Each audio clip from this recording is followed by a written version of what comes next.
Hello folks, I hope that you're having just a great day today.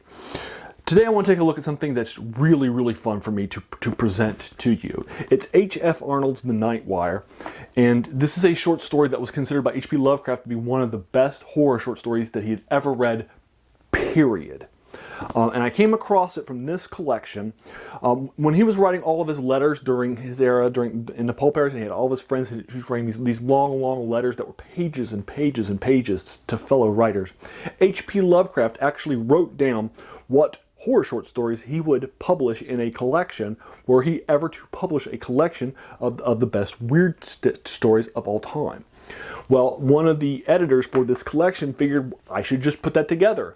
And put together a collection that includes everything that H.P. Lovecraft would have put in his horror collection of the best stuff if he had actually been able to do that. And that's this collection. Now, I'll link you this collection below. So I came to this collection as a big fan of H.P. Lovecraft and the Cthulhu mythos and horror stuff generally, particularly short stories, which I think are the best way to take in horror short stories. And I was introduced to a lot of great art authors through this collection. So I'll link you to this collection below. But what we're going to be taking a look at is my second favorite story from this collection. Now, I've already reviewed my favorite story from this collection, The Willows by Algernon Blackwood. Which is my favorite horror story of all time. It's also H.P. Lovecraft's too. We agree. I think it's just incredibly well done and well crafted. So that's I've already reviewed, The Willows for you. But there is a short story in here I've read more than The Willows, and I just love it so much. And again, that is H.F. Arnold's The Night Wire. Now, H.F. Arnold is a guy who only published 2 short stories, so that's probably why you've never heard of him before. But Lovecraft had a big, huge crush on the story that we're going to be reading, and I do too. And this story was published in 1926 for a pulp magazine called Weird Tales, which is a magazine that H.P. Lovecraft also was a big writer for. And so you're getting a chance to kind of see another horror short story that's being written for it. So we'll take a look at The Night Wire. Now, before we get started, The Night Wire is, I consider it just an absolute classic of horror genres. It's just incredibly well done, incredibly well written.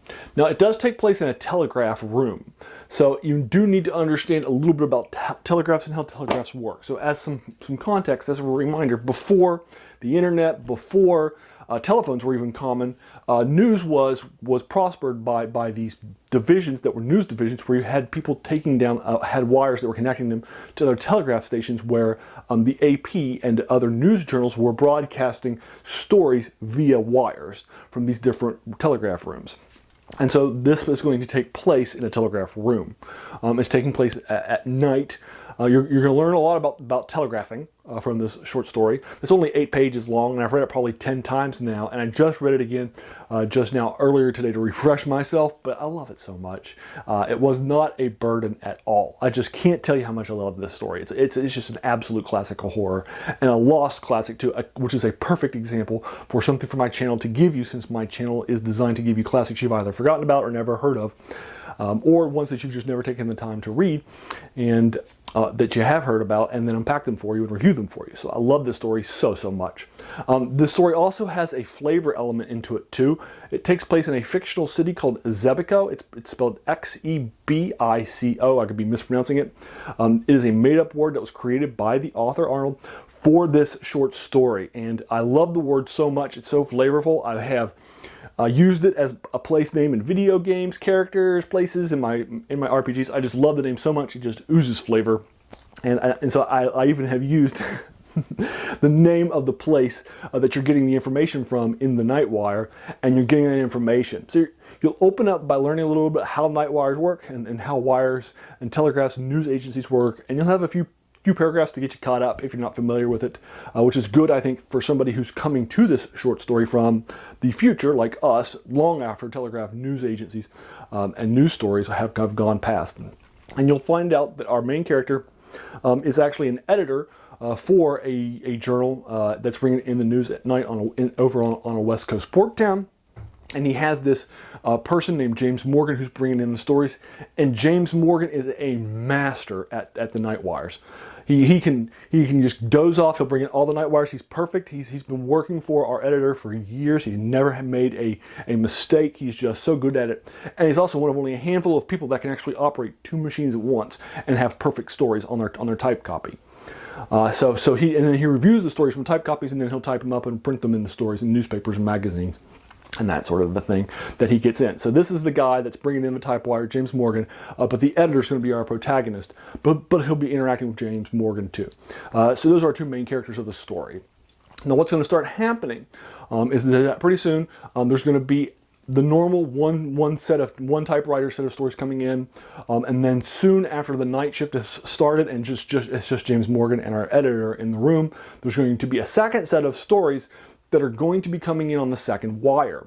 And these set of stories are from a place called Xebico, which our editor will remember them at first because he's never heard of Xebico before. And so because of that, he'll start to follow along. And the first story will talk about this incredibly strange fog that has descended on the town of Xebico. And then it will end with 2 paragraphs of the story, and then it will end with an "and" continued, and then you'll pause. And then you'll get what the editor will read it, and as if you read it, and give you his take on it. And I enjoy this way of writing the story, because what happens is that you'll get like a few paragraphs of the story that's happening in Xebico, and then you'll stop at a very, very good point that's almost like a natural sort of cliffhanger. And then you'll wait for a few paragraphs and get what the people who are thinking about that story, just like you as a reader, and then you'll pick it up again. And I enjoy that way of writing the story. I think that this was incredibly well-crafted story because of that, and it just suits the idea of a telegraph horror story very, very nicely. Because as you get deeper and deeper into the story of Xebico and you become more and more engrossed, you'll have pauses, and then you have to set aside the pauses. Now this story is only 8 pages in my giant oversized collection of H.P. Lovecraft's favorite weird tales. It does not take me 15 minutes to reread it again today. It's an incredibly fast read. I don't think I'll be able to find it online. Because this is not a writer who is well known. But again, it was 1926 in Weird Tales. I'll try to find it online for you for free. I doubt it will be there. I think I'm going to have to link you to this collection of horror short stories. I doubt the copyright is still there, but because this is such probably not a well-known story, that I probably won't be able to bring it to you for free for you to read online. But I'll search and see if I can find it with my Google Foo. And if I do, I'll link you to it in the comments below. I'll also definitely link you to this collection in the comments below. It's definitely worth your time. And just picking up and saying what horror stories would this master of horror had put in his collection as the best of the genre. It includes everything from Arthur Machen to a certain Poe, who's very, very famous in the genre. You'll find Algernon Blackwood's The Willows. You'll find a lot of big name writers. You'll even find some stories that we've gone over in this channel, like Abraham Merritt's The Moonpool. So I'll go ahead and leave you to it. But I did enjoy this story. I could not recommend it for you more, and so I wanted to bring it to you. And I've been thinking about bringing this story to you for a while, but I wanted to do this collection too at the same time. So I wanted to read it fresh. So I figured I should go ahead and bring you to this great, great story. So there you are. Have you read The Nightwire? What did you think of it? Did you agree or disagree with anything of my comments, or would you like to talk about it more in the comments below? I would be happy to engage you with it further. If you enjoyed this video, please feel encouraged to hit that subscribe button, because there's going to be so many more of these to follow. And finally, hey, I just want to thank you for taking some time out of your day and watching my video. We all have so many things that are happening in our lives. So the fact that you spent this time with me is just so, so humbling, and I appreciate it. So thanks again, and have a great day.